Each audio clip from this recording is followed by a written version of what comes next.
将小说改编成影视剧，杨紫主演的《长相思》真是精彩。原著方对于《长相思》将被拍成电影或电视剧的初步消息并不看好。造成这种情况的原因之一是无极的前传改编表现不佳。第二个原因是这部小说的背景非常宏伟，讲述的是大荒故事，大部分内容与神话密切相关，涉及传统文化，很可能会被重新改编。第三个原因是对人物诠释的担忧。初读小说时，我对女主角逍遥的形象有一些猜测。粗略想象一下，她就像《仙剑1号》中的赵灵一样，可爱聪明，还胸怀大志。配角香柳之出场9次，却赢得了无数粉丝的喜爱。真的很难想象谁能演绎出她独特的风格。杨紫的版本播出后，效果其实超出了预期。首先，我们来谈谈背景。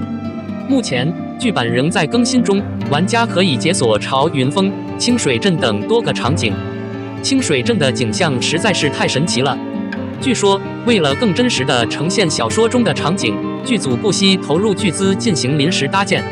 很多观众目睹了戏剧性的清水镇，无不感叹，纸上的清水镇似乎真的呈现在眼前了。现在三国战争正在进行，清水镇地处三国边境地区，属于无主之的。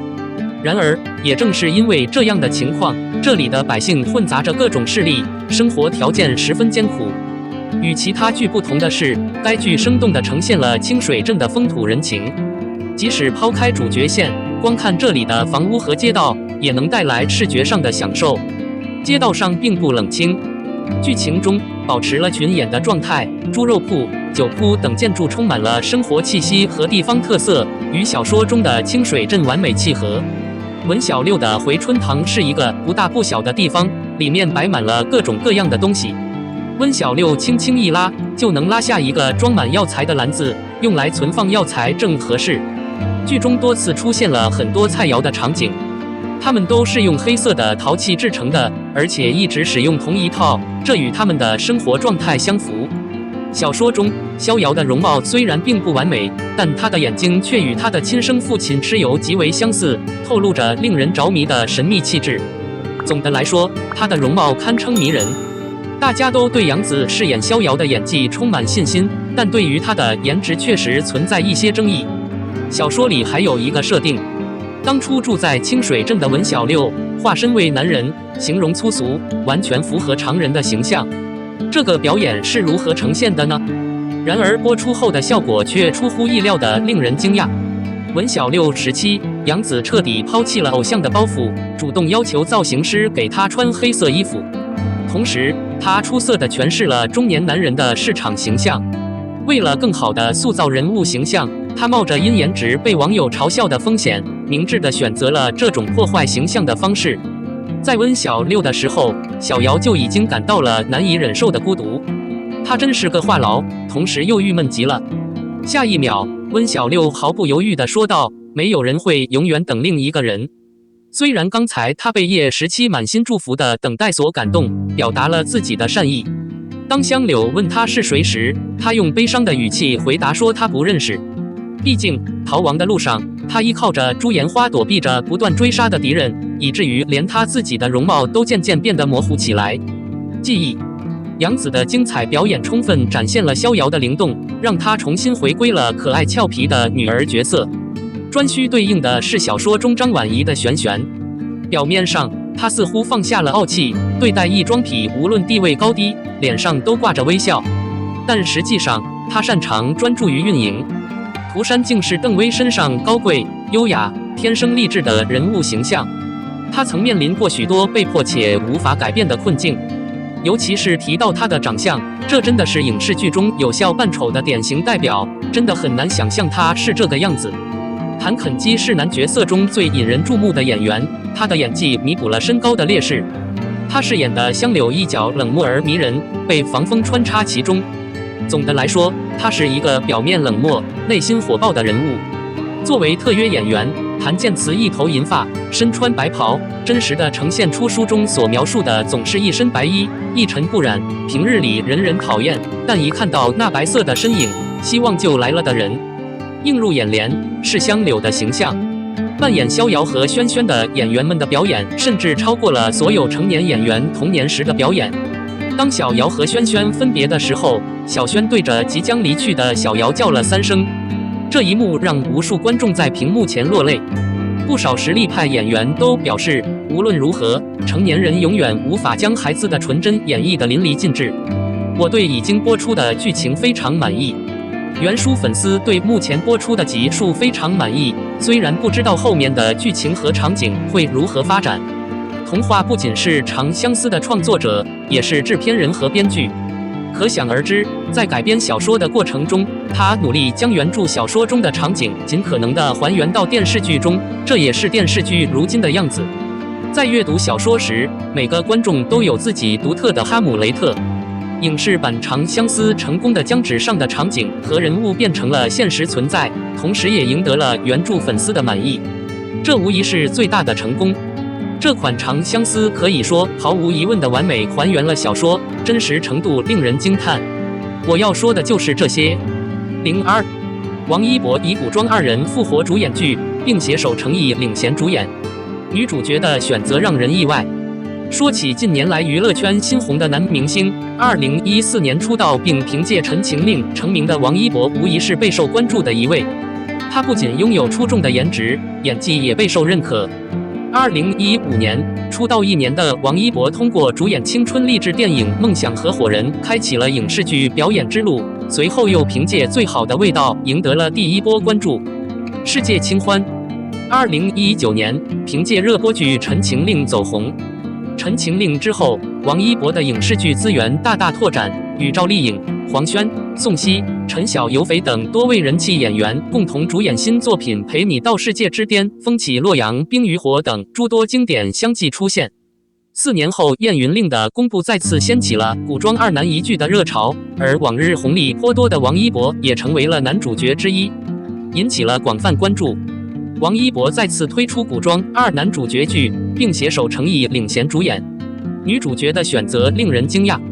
近日有消息称，一部名为《燕云令》的新剧已在网络上官宣。这部剧定位为2位古装男主的作品，这意味着同类型作品将再次回暖。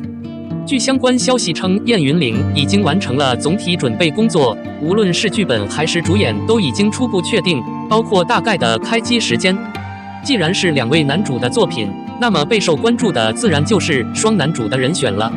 而像王一博，曾经凭借这类战斗而名声大噪，是最受欢迎的男主角之一。至于王一博的介绍，上面已经说过了。作为古装剧的常驻男主角以及同类型作品的演绎，他一定能够游刃有余。此外，程毅作为另一位男主角也备受关注。程毅是具有丰富表演资历的新生代演员之一，他从2011年开始演影视剧，至今已经有10多年了。在此期间，他领衔创作了许多经典作品，如《琉璃》《玉君歌沉香》《如片莲花塔》等。近日《荷花楼》的热播，让程毅在《琉璃》的基础上达到了新的高度。如今，因为《燕云令》的开播，更是双喜临门，将其人气推向巅峰。此次，程毅首次携手王一博，共同出演2位古装男主角。更令人惊喜的是，除了2位人气男主之外，该剧还邀请了1位实力派女主加盟。以往的同类型作品中，因为2个男主的设定减少了女主的作用，所以大多采用关注度一般的女主，但这部《燕云令》则完全不同。不仅2位男主角精彩，女主角也很出色。也正是因为如此，她才赢得了一线女演员的加盟。据悉，在这部《燕云令》中，除了王一博和程毅这2位人气男主角之外，还有同样在一线的白鹿，一时间可谓引来无数关注和热议。作为古装女主角的常驻演员，白鹿出道以来出演了不下10部同类型经典作品，无论是对剧情的把控，还是对人物的演绎，她都人气极高。此次她能够加盟这部新作品，无疑在人气和品质上又多了一层支持和保障。目前，这部《燕云令》的筹备工作已经公布，多位主演人选也相继曝光，相信很快就会出现更准确、更具体的后续报道。那么，作为观众的你，对这部剧的演员阵容有什么期待吗？程毅荷花楼抄袭少年宋航，3大证据曝光，全网一片哗然。近日，有演员程毅、曾舜晞、肖顺尧和演员陈都灵主演的新古装剧《芙蓉楼》正在热播，目前稳坐人气榜第2位。不过，有网友发现，该剧的主要人物似乎抄袭了今年早些时候由李弘毅、刘学义、敖瑞鹏主演的热门武侠剧《青春歌行》，并给出了多个证据来支持这一观点。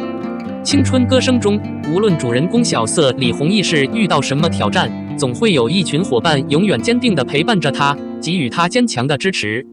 对于这种热血沸腾的青春精神，观众表现出了浓浓的喜爱之情。剧版《芙蓉楼》中完全复制了这一情节，比如原著《吉祥文联楼》中的第一桩悬案清窗鬼杀人案，剧中叫玉成谜案。虽然方多兵出现在小说第1章，但他的角色只是对李莲花的冷嘲热讽，李莲花独自解决了悬案，而方多行甚至没有出现在推理现场。不过，剧版的《芙蓉楼》则不同，从最初的灵山智通到玉成阴谋，方多兵和李莲花成义事都是一起解决的。狄飞升、萧顺耀是组成了3人小组。荷花楼中方多兵这一人物的设定，与《少年歌行》中江湖少年雷无节的设定十分相似。原著小说《吉祥文联楼》中，方多兵被描述为一个骨瘦如柴、面色苍白的男子。如果他增重20磅，他可能是一个英俊的男孩，但现在他看起来像一个饥饿的人。不过，在剧版《芙蓉楼》中，曾舜晞饰演的贵公子方多彪不仅看上去健康有活力，而且与刘学义饰演的江湖少年雷无节长得一模一样。他们都是天真烂漫、热情奔放的少年，这与小说中描述的方多兵完全不同。小说中的他性格冷毒，与剧版中的人物完全不同。第3个证据，除了与剧版《少年歌行》相似之外，《荷花楼》原著小说本身与《少年歌行》有很多相似的设定。也就是说，2部作品的男主本来都是江湖顶尖高手，但是因为特殊事件，武功受到了很大的影响。然而，他们却有着出色的推理能力，总能全面地看待问题。此外，《荷花楼》在人物设定上刻意偏离原著，与原作有着惊人的相似之处。脍炙人口的青春歌行。对于这些观点，有网友表示认同，认为剧版《荷花楼》确实借鉴了青春歌行的成功元素，包括热血青春感和多人办案的剧情结构。不过，也有观众认为，这只是巧合或者是迎合观众口味的创意选择，并不一定是故意抄袭。他们认为《荷花楼》是侦探小说，而《少年宋行》是武侠小说，两者没有可比性。对于这样的争议和质疑，荷花楼的制片方尚未做出回应。不过，无论是否抄袭《芙蓉楼》作为一部热门古装剧，还是吸引了大量观众的关注和喜爱。希望制作方能够尊重原著，保持创新性和独特性，更好地呈现古装剧的魅力。同时，观众也应该保持理性，不仅要关注人物设定上的相似之处，还要欣赏每部剧的独特之处和精彩表演。